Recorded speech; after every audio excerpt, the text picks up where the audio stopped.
In this lesson, we'll learn the different aspects that make up a whanau or family. In te ao Māori, we also call a family a pāharakeke or flax bush. It sounds a bit random, but allow me to explain. The family is likened to a pāharakeke because the family structure is the same. This is a pāharakeke. On the outside, these are called tipuna, or the grandparents and ancestors.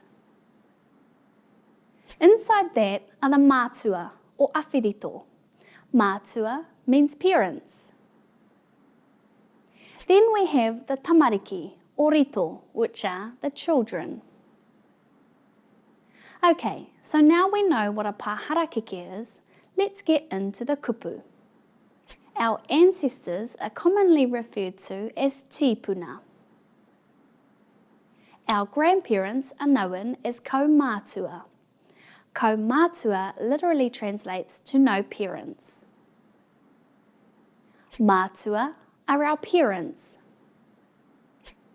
Tamariki is the term for children and tamaiti is the term for child. Our grandchildren are called mokopuna. Our great-grandchildren are known as mokopuna tuarua.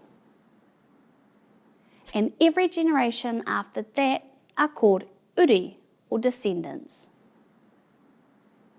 The word for father is matua, and the word for mother is koka, or fire. If you are a male and you have a sister, they are known as a tuahine. An older brother is a tuakana. A younger brother is a teina.